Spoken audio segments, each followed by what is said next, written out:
Selamat datang di channel Pemuja Malam. Jangan lupa like, share, and subscribe ya.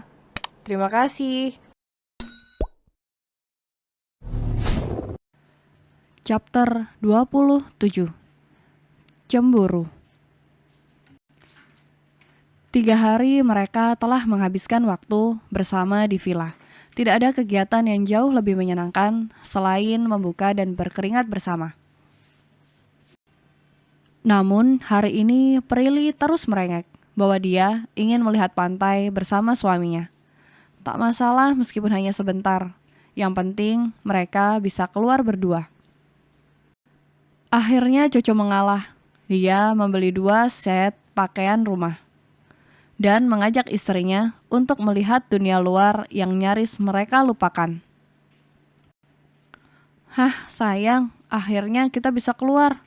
Udaranya segar sekali di sini, kata Prilly sambil merentangkan kedua tangan, membiarkan cahaya matahari dan juga angin menerpa tubuhnya. Kamu lebih suka di sini? Dimanapun aku suka, asal bersamamu. Tapi kenapa kemarin pergi? Tanya Coco sambil memeluk tubuh Prilly dengan posesif. Mendengar itu, Prilly langsung menghela nafas. Tak bisa bohong, selalu ada sesak jika mengingat tentang masalah kemarin. Itu untuk memberimu pelajaran. Pelajaran apa? Aku kan dosenmu, dan kamu muridku. Seharusnya kamu yang mendapat pelajaran. Pelajaran untuk selalu mencintai aku dan tetap setia bersamaku sampai kapanpun. Jelas Coco sebelum Prilly menjawab ucapannya. Membuat gadis cantik itu tersentuh dan merasa haru. Tanpa berkata apapun, Prilly memeluk lengan kekar Coco yang melingkar di perutnya. Meyakinkan pria satu itu bahwa mereka akan tetap bersama sebesar apapun ujian yang akan mereka terima.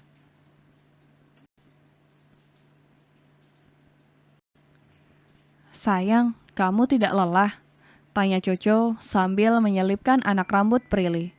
Cuaca pagi ini cukup terik, tetapi itu semua tak membuat Prilly mengeluh sedikit pun.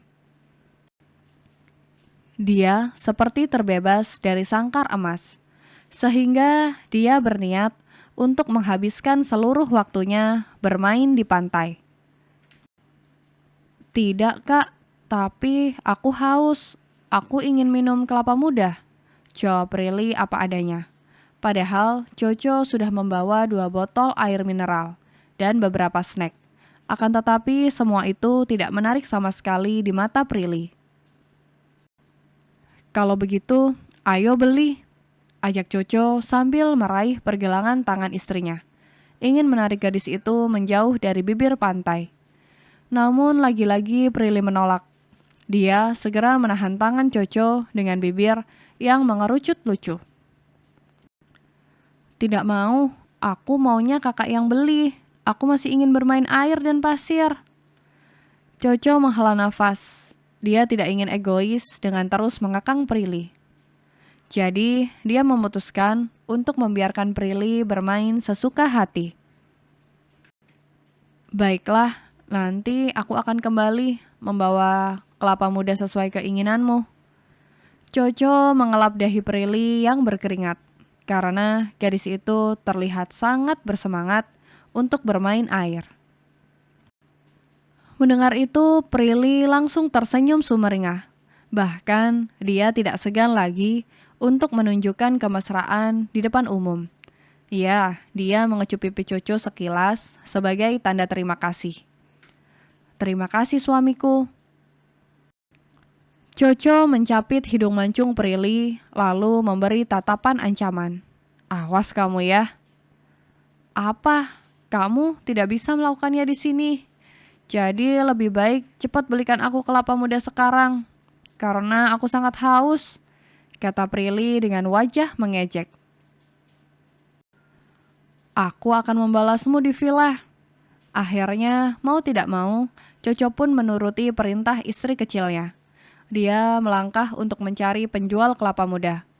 Dan ternyata Tak jauh dari tempatnya berdiri, Coco sudah bisa menemukan apa yang ia cari. "Carikan yang bagus, ini untuk istri saya," ucap Coco pada sang penjual. Dia menunggu dengan tenang sambil memperhatikan Prilly yang masih asyik dengan dunianya sendiri. Dia sangat bersyukur karena Tuhan masih memberikan kesempatan padanya untuk memperbaiki rumah tangga mereka.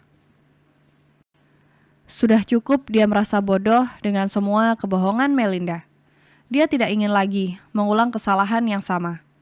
Sekarang tugasnya hanya untuk membahagiakan Prilly dan membina rumah tangga sampai maut memisahkan mereka berdua. "Kak Coco," panggil seseorang, membuyarkan fokus pria tampan itu. Coco menoleh dan mendapati seorang wanita yang sangat dikenalnya. Wanita itu tersenyum lebar, tidak menyangka bahwa dia bisa bertemu dengan Coco di tempat ini. Sedari tadi, dia memperhatikan pria itu. Untuk meyakinkan diri, akhirnya dia mencoba untuk memanggil. "Clarissa, kamu ada di sini juga?" Coco balik bertanya, karena merasa terkejut melihat wanita yang sempat ia suka berada di tempat yang sama. "Iya kak, aku sedang ada perjalanan bisnis di sini. Sekalian berlibur. Kalau kamu bagaimana? Kakak datang sama siapa?" tanya Clarissa, tentunya dengan senyum ramah yang begitu khas. Coco terlihat tidak fokus, karena sedari tadi dia terus menoleh ke belakang, tak ingin melepas pantauannya pada sang istri. "Kak," panggil Clarissa, karena Coco tak menjawab pertanyaannya. Dia juga mengikuti kemana arah tatapan pria tampan itu, hingga Clarissa bisa melihat Prilly yang sedang tertawa-tawa. Menyadari itu, Clarissa pun langsung paham. Ada sedikit rasa sesal di dalam dada wanita itu. Tetapi ia bisa apa? Sekarang Coco telah menikah, dan dia tahu itu. "Kelah, aku..." "Tuan, ini kelapa yang Anda minta," ucap sang penjual tiba-tiba, membuat Coco kembali tersadar.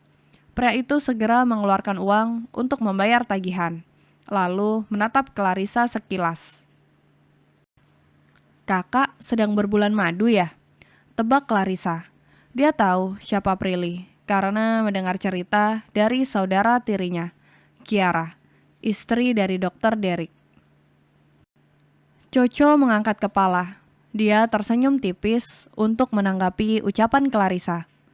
Mungkin dulu ia akan sangat senang jika mengobrol dengan wanita yang ada di hadapannya, tetapi tidak untuk sekarang. "Iyaklah, kebetulan dia punya villa di dekat sini. Jadi kami menggunakan tempat itu untuk quality time berdua. Sekarang dia sedang kehausan, jadi aku harus segera membawa kelapa muda ini kepadanya," jawab Coco sambil mengangkat buah kelapa yang ada di tangannya. Sadar kini dia bukanlah siapa-siapa, Clarissa pun langsung menganggukkan kepala. Meskipun Coco masih terlihat ramah, tetapi ada dinding tak kasat mata yang membatasi mereka berdua. "Iya kak, salam untuk istrimu ya," balas Clarissa berusaha mempertahankan senyum manisnya. Coco langsung mengangguk. Tidak ada lagi kalimat yang keluar dari mulut pria tampan itu. Karena detik selanjutnya, dia langsung melangkah pergi untuk menghampiri Prilly. "Sayang," panggil Coco dengan wajah sumringah. Ketika ia hampir tiba di hadapan istri kecilnya, namun tiba-tiba tatapan Prilly berubah dengan bibir yang mencebik kesal. "Siapa?" tanyanya sambil menunjuk Clarissa.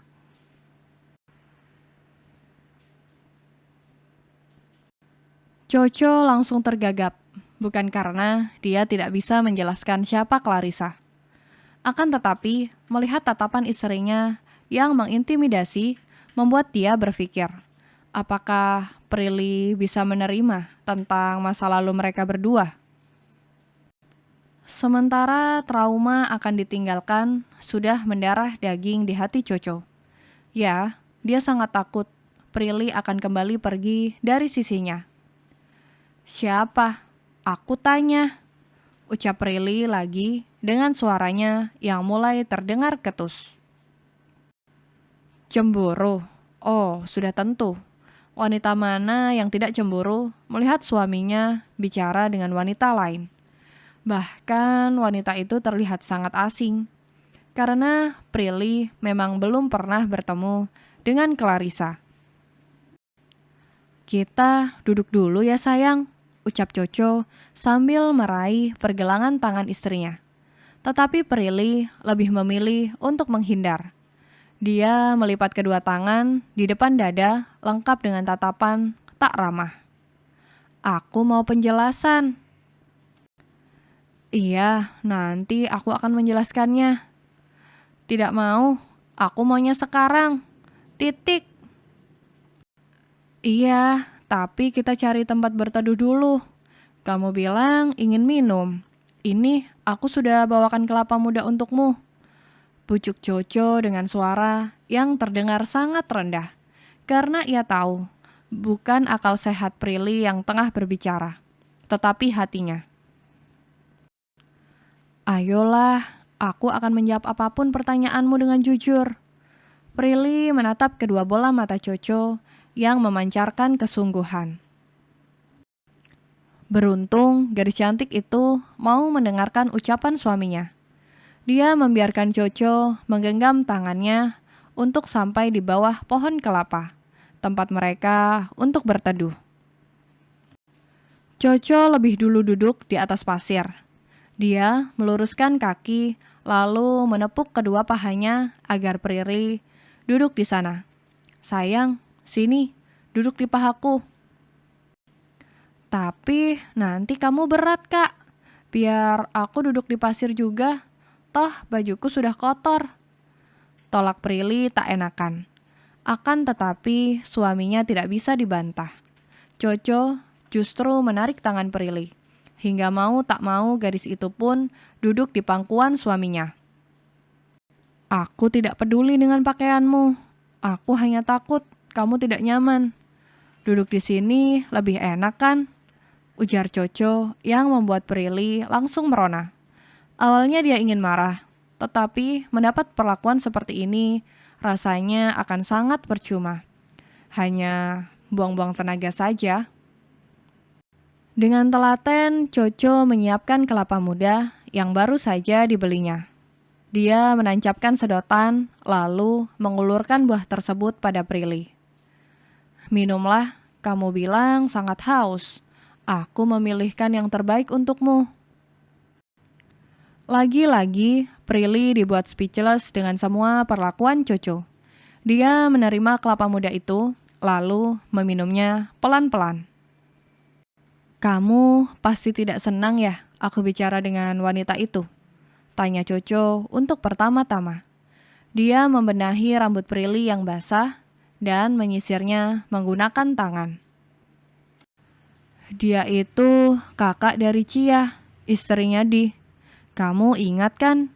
Makanya kami terlihat cukup akrab karena kami memang saling mengenal satu sama lain. Dia masih kerabat kita, jelas Coco tanpa dipinta. Dia terus berbicara dengan pelan, tak ingin menyulut kekesalan di hati istri kecilnya. Tapi kenapa aku tidak pernah melihatnya? Tanya Prilly. Waktu pernikahan kita, dia tidak datang karena dia sedang ada di luar kota. Makanya kamu tidak pernah bertemu dengannya. Dan sekarang dia juga sedang bekerja. Prilly menelisik bahasa tubuh suaminya. Karena biasanya orang yang berbohong akan bergerak gelisah. Kamu tidak ada hubungan apa-apa dengannya. Coco menghela nafas kecil, lalu menggelengkan kepalanya. Dia menangkup kedua sisi wajah Prilly, meyakinkan gadis itu bahwa kini di hatinya hanya ada satu nama. Tidak sayang, kita hanya pernah dekat, tapi tidak sampai menjalin hubungan. Hanya teman, sama seperti kamu. Hanya saja, kamu adalah teman hidupku. Mendengar itu, Prilly tidak bisa untuk tidak tersenyum. Tidak bisa menahan kebahagiaan yang membuncah di dadanya. Apalagi saat Coco menautkan jari-jari mereka berdua. Dan sampai suatu hari nanti, hanya tangan ini yang akan aku genggam erat. Kamu tidak akan tergantikan. Kenapa kamu selalu membuatku tidak bisa marah? Kamu ingin tahu alasannya? Dengan gerakan polos, gadis itu mengangguk. Sementara Coco sudah tersenyum-senyum. Dia mendekatkan wajah ke telinga Prilly dan berbisik. Nanti aku tidak dapat jatah. Bersambung.